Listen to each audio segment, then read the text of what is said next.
So hi friends, welcome to our channel. Friends, మనకి 400కి పైగా వేకెన్సీస్తో training ఇచ్చి కూడా పర్మనెంట్ జాబ్స్ని ప్రొవైడ్ చేసే విధంగా చాలా మంచి రిక్రూట్మెంట్ అయితే ఆఫీషియల్గా అయితే రిలీజ్ చేయడం జరిగింది. ఈ యొక్క నోటిఫికేషన్కి ఇంటర్మీడియట్ పాస్ అయినటువంటి క్యాండిడేట్స్ అందరూ కూడా ఇక రిక్రూట్మెంట్కి అప్లై అయితే చేసుకోవచ్చు. చేరగానే మనకి 1 lakh వరకు కూడా శాలరీ అనేది రావడం అయితే జరుగుతుంది. ఎటువంటి ఎక్స్పీరియన్స్ అంటూ కూడా ఏమీ కూడా ఉండాల్సినటువంటి అవసరం అయితే లేదు guys. Male and female candidates ఇద్దరు కూడా ఇక రిక్రూట్మెంట్కి అప్లై అయితే చేసుకోవచ్చు. ఈ విధంగా ఇక నోటిఫికేషన్కి సంబంధించి కంప్లీట్ డీటెయిల్స్ అన్నిటిని కూడా ఇక వీడియోలో డిస్కస్ అయితే చేద్దాం. సో ఎవరు కూడా స్కిప్ అయితే చేయొద్దు గైస్. ఫస్ట్ టైం మన ఛానల్ని విజిట్ చేసినా కనుక సబ్స్క్రైబ్ అయితే చేసుకోండి. అదేవిధంగా పక్కనే వస్తే బెల్ ఐకాన్ కూడా యాక్టివేట్ చేసి పెట్టుకోండి.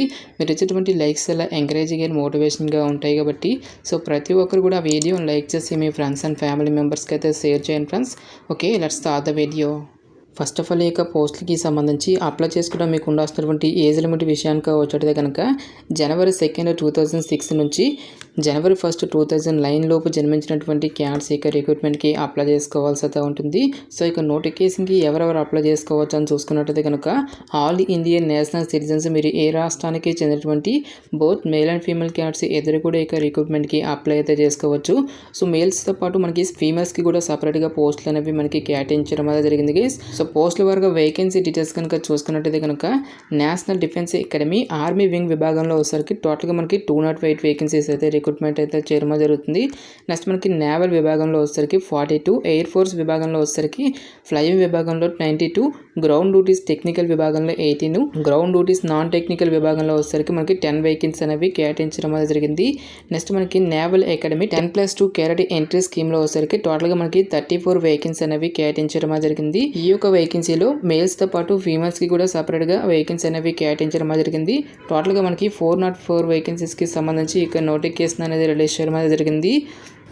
నెక్స్ట్ ఈ యొక్క పోస్ట్కి సంబంధించి అప్లికేషన్ ప్రాసెస్ విషయానికి వచ్చేటైతే కనుక ఓన్లీ ఆన్లైన్లోనే అప్లై చేసుకోవాల్సి అయితే ఉంటుంది. అప్లికేషన్ ఫీజుకి సంబంధించిన డీటెయిల్స్ కనుక చూసుకున్నట్లయితే కనుక ఎవరైతే SC, ST ఫీమేల్ క్యాండిడేట్స్ ఉంటారో ఈ యొక్క క్యాండిడేట్స్ ఎటువంటి అప్లికేషన్ ఫీజు అనేటువంటిది కూడా పే చేయాల్సినటువంటి అవసరం అయితే లేదు. ఈ యొక్క క్యాండిడేట్స్ అందరూ కూడా ఫ్రీగా అయితే అప్లై అయితే చేసుకోవచ్చు గైస్.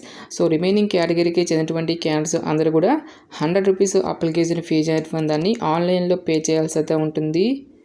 నెక్స్ట్ ఈ యొక్క పోస్ట్కి అప్లై చేసుకోవడానికి మీకు ఉండాల్సినటువంటి మినిమం ఎడ్యుకేషనల్ క్వాలిఫికేషన్ కనుక చూసుకున్నట్టయితే కనుక for army wing of national defence academy విభాగంలో ఉన్నటువంటి పోస్ట్కి మీరు అప్లై చేస్తున్నట్లయితే కనుక సో మీరు ఇంటర్మీడియట్ అనేటువంటి దాన్ని మీరు ఎన్ని స్ట్రీమ్లో పాస్ అయినటువంటి క్యాండిడేట్స్ అందరూ కూడా ఇక జాబ్స్కి అప్లై అయితే చేసుకోవచ్చు. ఎటువంటి ఎక్స్పీరియన్స్ అంటూ కూడా ఏమి కూడా ఉండాల్సినటువంటి అవసరం అయితే లేదు గైస్. నెక్స్ట్ మనకి for air force and naval wings of national defence academy and for the 10+2 cadet entry scheme at the Indian naval academy విభాగంలో ఉన్నటువంటి పోస్టులకి మీరు అప్లై చేస్తున్నట్లయితే కనుక సో ఎవరైతే ఇంటర్మీడియట్ విభాగంలో ఫిజిక్స్, కెమిస్ట్రీ, మ్యాథమెటిక్స్ అనేది వన్ ఆఫ్ ద సబ్జెక్ట్గా ఉండి ఇంటర్మీడియట్ కంప్లీట్ చేసినటువంటి క్యాండిడేట్స్ యొక్క వేకెన్సీస్కి అప్లై చేసుకోవాల్సి అయితే ఉంటుంది. అంటే మనకి ఇంటర్మీడియట్లో ఎవరైతే MPC గ్రూప్ చేసినటువంటి క్యాండిడేట్స్ ఉంటారో ఆ యొక్క క్యాండిడేట్స్ మాత్రమే ఇక జాబ్స్కి అప్లై చేసుకోవాల్సి అయితే ఉంటుంది. నెక్స్ట్ ఈ యొక్క పోస్టులకి సంబంధించి సెలక్షన్ ప్రాసెస్ అనేది ఏ విధంగా ఉంటుందని చూసుకున్నట్టయితే కనుక సో ఫస్ట్ ఆఫ్ ఆల్గా మనకి రిటన్ టెస్ట్ అనేది కండక్ట్ అయితే చేయడం జరుగుతుంది గైస్. సో రిటన్ టెస్ట్కి సంబంధించిన టాపిక్స్ కనుక చూసుకున్నట్టయితే కనుక మ్యాథమెటిక్స్ నుంచి టోటల్గా మనకి 300 మార్క్స్కి అయితే ఇక టెస్ట్ అనేది కండక్ట్ అయితే చేయడం జరుగుతుంది గైస్. టోటల్గా మనకి 2.5 hours పాటు కూడా ఇక టెస్ట్ అనేది కండక్ట్ అయితే చేయడం జరుగుతుంది. నెక్స్ట్ మనకి జనరల్ ఎబిలిటీ టెస్ట్లో వచ్చేసరికి టోటల్గా 600 మార్క్స్కి అయితే మరొక టెస్ట్ అనేది కూడా కండక్ట్ అయితే చేయడం జరుగుతుంది. ఈ యొక్క టెస్ట్కి కూడా మనకి 2.5 hours పాటు కూడా ఇక టెస్ట్ అనేది కండక్ట్ అయితే చేయడం జరుగుతుంది. ఈ విధంగా మనకి టోటల్గా 900 మార్క్స్కి యొక్క రిటన్ టెస్ట్ అనేది కండక్ట్ అయితే చేయడం జరుగుతుంది గైస్. సో ఎవరైతే ఇక రిటన్ టెస్ట్ని పాస్ అయినటువంటి క్యాండిడేట్స్కి ఫర్దర్గా SSB టెస్ట్ ఆర్ ఇంటర్వ్యూ అనేది కూడా కండక్ట్ అయితే చేయడం జరుగుతుంది. ఇక SSB ఆర్ ఇంటర్వ్యూ వచ్చేసరికి మనకి టోటల్గా 900 మార్క్స్కి అయితే ఇక టెస్ట్ అనేది కండక్ట్ అయితే చేయడం జరుగుతుంది గైస్. నెక్స్ట్ దీంతో పాటుగా మనకి 1/3 నెగిటివ్ మార్కింగ్ అనేది కూడా ఉంటుందని చెప్పేసి ఇక్కడ మనకి జాబ్ డీటెయిల్స్లోనే క్లియర్గా మెన్షన్ చేయడం జరిగింది. నెక్స్ట్ ఇక్కడ మనకి పేపర్ 1తో పాటు పేపర్ 2కి సంబంధించిన డీటెయిల్స్ సిలబస్ అనేటువంటిది కూడా మనకి జాబ్ డీటెయిల్స్లోనే క్లియర్గా మెన్షన్ చేయడం జరిగింది గైస్. ఇక నోటిఫికేషన్ లింక్ అనేది డైరెక్ట్గా డిస్క్రిప్షన్లో అయితే మెన్షన్ అయితే చేస్తాను. ఇక నోటిఫికేషన్ అనేది డౌన్లోడ్ చేసుకొని ఇక డీటెయిల్స్ అన్నిటిని కూడా ఒకసారి చెక్అవుట్ అయితే చేయండి. నెక్స్ట్ ఈ యొక్క పోస్ట్లకి సంబంధించి మనకి ఫిజికల్ స్టాండర్డ్స్ అనేవి కూడా అడగడం అనేది జరుగుతుంది. సో ఎవరైతే national defence academy army wing విభాగంలో ఉన్నటువంటి పోస్టులకి మీరు అప్లై చేస్తున్నట్లయితే కనుక ఇక్కడ మనకి ఫీమేల్స్కి సంబంధించి హైట్తో పాటు వెయిట్కి సంబంధించిన డీటెయిల్స్ అనేవి మనకి ఇక్కడ జాబ్ డీటెయిల్స్లోనే క్లియర్గా మెన్షన్ చేయడం జరిగింది. ఫీమేల్స్కి సంబంధించి మినిమం హైట్ కనుక చూసుకున్నట్లయితే కనుక 152 సెంటీమీటర్స్ అనేటువంటి హైట్ అయితే ఉండాల్సి అయితే ఉంటుంది. నెక్స్ట్ మేల్స్కి సంబంధించిన హైట్ విషయానికి వచ్చినట్టు కనుక సో 157 సెంటీమీటర్స్ అనేటువంటి హైట్ అయితే ఉండాల్సి అయితే ఉంటుంది. నెక్స్ట్ మనకి చెస్ట్ విషయానికి సంబంధించిన డీటెయిల్స్ని కూడా మనకి ఇక్కడ జాబ్ డీటెయిల్స్లోనే క్లియర్గా మెన్షన్ చేయడం జరిగింది. సో ఏ ఏజ్ వారు ఎంతెంత హైట్తో పాటు ఎంతెంత వెయిట్ అనేది ఉండాలని చెప్పేసి కంప్లీట్ లిస్ట్ అనేది మనకి ఇక్కడ నోటిఫికేషన్ అయితే క్లియర్గా అయితే మెన్షన్ చేయడం జరిగింది. Next national defence academy navy విభాగంలో ఉన్నటువంటి పోస్టులకి సంబంధించి ఫిజికల్ స్టాండర్డ్స్ అనేవి కూడా మనకి ఇక్కడ జాబ్ డీటెయిల్స్లోనే క్లియర్గా మెన్షన్ చేయడం జరిగింది. మేల్స్తో పాటు ఫీమేల్స్కి సంబంధించిన డీటెయిల్స్ అన్నింటినీ కూడా మనకి ఇక్కడ రిక్రూట్మెంట్ నోటిఫికేషన్లో అయితే క్లియర్గా అయితే మెన్షన్ చేయడం జరిగింది గైస్. నెక్స్ట్ దీంతో పాటు ఇక్కడ మనకి ఐ విజన్కి సంబంధించిన డీటెయిల్స్ అన్నింటినీ కూడా మనకి ఇక్కడ జాబ్ డీటెయిల్స్లోనే క్లియర్గా మెన్షన్ చేయడం జరిగింది. ఫైనల్గా మనకి ఫ్లయింగ్ బ్రాంచ్కి సంబంధించిన హైట్ కనుక చూసుకున్నట్టయితే కనుక మేల్స్ వచ్చేసరికి 162.5 సెంటీమీటర్స్ అనేటువంటి హైట్ అయితే ఉండాల్సి అయితే ఉంటుంది.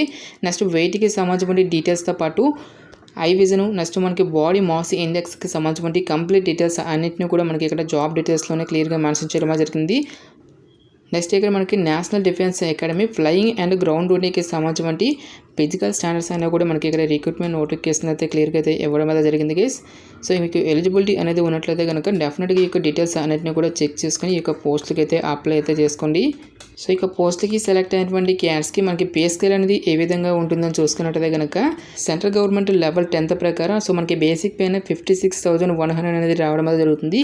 దీంతో పాటుగా మనకి చాలా రకాల కేంద్ర ప్రభుత్వానికి సంబంధించి అలవెన్సెస్ అన్నీ కూడా మనకి పే చేయడం జరుగుతుంది గైస్. ఈ విధంగా మనకి అన్ని రకాల సెంట్రల్ గవర్నమెంట్కి సంబంధించి అలవెన్సెస్ అన్నీ కలుపుకుంటే మనకి అప్రాక్సిమేట్లీ వచ్చేసరికి 1 lakh పైగానే మనకి శాలరీ అనేది రావడం అనేది జరుగుతుంది. నెక్స్ట్ ఇక్కడ మనకి ప్రమోషనల్ ఆపర్చునిటీకి సంబంధించిన డీటెయిల్స్ని కూడా మనకి ఇక్కడ నోటిఫికేషన్ అయితే క్లియర్గా అయితే మెన్షన్ చేయడం జరిగింది. సో మనకి ఆర్మీ వింగ్ విభాగంలో ఉన్నటువంటి పోస్ట్కి సెలెక్ట్ అయినటువంటి క్యాండిడేట్స్కి ఫస్ట్ ఆఫ్ ఆల్గా మనకి లెఫ్టినెంట్ హోదా అనేది ఇవ్వడం జరుగుతుంది. నెక్స్ట్ మనకి లెఫ్టినెంట్ హోదా నుంచి క్యాప్టెన్ గాను, క్యాప్టెన్ నుంచి మనకి మేజర్ గాను ఈ విధంగా మనకి ప్రమోషనల్ ఆపర్చునిటీస్ అనేవి జాబ్ డీటెయిల్స్లోనే క్లియర్గా మెన్షన్ చేయడం జరిగింది.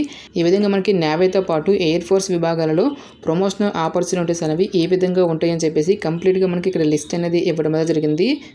సో ఇక పోస్ట్కి సెలెక్ట్ అయినటువంటి క్యాండిడేట్స్కి ఇనీషియల్గా మనకి ప్రిలిమినరీ ట్రైనింగ్ అనేది ఇవ్వడం జరుగుతుంది. సో ఇక ట్రైనింగ్తో పాటు మనకి 3 years బ్యాచిలర్స్ డిగ్రీని కూడా కంప్లీట్ చేసుకోవడానికి ఛాన్స్ అనేది కల్పిస్తూ ఉన్నారు గైస్. సో ఎవరైతే ఆర్మీ క్యాడెట్స్ విభాగంలో పోస్ట్కి అప్లై చేస్తున్నట్లయితే కనుక బీఎస్సీ కంప్యూటర్స్ కానీ లేదంటే BA కంప్లీట్ చేసుకోవడానికి ఛాన్స్ అనేది కల్పిస్తూ ఉన్నారు. నెక్స్ట్ నేవల్ క్యాడెట్స్ విభాగంలో ఉన్నటువంటి పోస్టులకు వచ్చేసరికి B Tech degree, next air force cadets విభాగంలో ఉన్నటువంటి పోస్టులకు వచ్చేసరికి బీటెక్ డిగ్రీ కానీ BSc కంప్యూటర్స్ కంప్లీట్ చేసుకోవడానికి ఛాన్స్ అనేది కల్పిస్తూ ఉన్నారు. ఈ విధంగా మనకి ట్రైనింగ్తో పాటుగా హయ్యర్ స్టడీస్ చేసుకోవడానికి కూడా మనకి ఛాన్స్ అనేది కల్పిస్తూ ఉన్నారు గైస్. నెక్స్ట్ ఎగ్జామినేషన్ సెంటర్స్కి సంబంధించిన డీటెయిల్స్ కనుక చూసుకున్నట్టయితే కనుక ఆంధ్రప్రదేశ్ అభ్యర్థులకు వచ్చేసరికి తిరుపతి, విజయవాడ, విశాఖపట్నం అనేటువంటి ఈ యొక్క లొకేషన్స్లో మనకి ఎగ్జామినేషన్స్ అనేవి కండక్ట్ అయితే చేయడం జరుగుతుంది. నెక్స్ట్ తెలంగాణ అభ్యర్థులకి సంబంధించిన డీటెయిల్స్ కనుక చూసుకున్నట్టయితే కనుక హైదరాబాద్ అండ్ హన్మకొండ అనేటువంటి ఈ యొక్క లొకేషన్స్లో మనకి ఎగ్జామినేషన్స్ అనేవి కండక్ట్ అయితే చేయడం జరుగుతుంది. గాయస్ మనకి ఇక నోటిఫికేషన్ అనేది యూనియన్ పబ్లిక్ సర్వీస్ కమిషన్ నుంచి అఫీషియల్గా రిలీజ్ అయినటువంటి ఇక national defence academy and naval academy examination అనేటువంటి ఈ యొక్క 2 జాబ్ నోటిఫికేషన్కి సంబంధించిన డీటెయిల్స్ అన్నింటినీ కూడా ఇక వీడియోలో డిస్కస్ అయితే చేయడం జరిగింది. సో ఇక పోస్ట్కి సెలెక్ట్ అయినటువంటి క్యాండిడేట్స్కి మనకి పోస్టింగ్ అనేది కూడా మనకు సొంత రాష్ట్రాల్లోనే ఉంటుంది కాబట్టి సో ఇంట్రెస్ట్ ఎలిజిబుల్ క్యాండిడేట్స్ అందరూ కూడా May 15th నుంచి June 4th లోపు ఇక రిక్రూట్మెంట్కి ఆన్లైన్లో అప్లై అయితే చేసుకోండి. ఇక నోటిఫికేషన్కి సంబంధించిన లింక్స్ అన్నింటినీ కూడా వీడియో డిస్క్రిప్షన్లోను కామెంట్ సెక్షన్లో అయితే మెన్షన్ అయితే చేస్తాను గైస్. ఇంకా ఇక నోటిఫికేషన్కి సంబంధించి మీకు ఎటువంటి డౌట్స్ వచ్చినా సరే నాకు కామెంట్ సెక్షన్లో కామెంట్ అయితే చేయండి. ఎటువంటి మరిన్ని జాబ్ అప్డేట్స్ కోసం మన ఛానల్ని సబ్స్క్రైబ్ చేసుకుని బెల్ ఐకాన్ కూడా యాక్టివేట్ చేసి పెట్టుకోండి. సో ఇది ఫ్రెండ్స్ ఇవాల్టి వీడియో. రేపు మరొక మంచి అప్డేట్తో మళ్ళీ మీ ముందుకు రావడమే జరుగుతుంది. Thanks for watching. Have a nice day.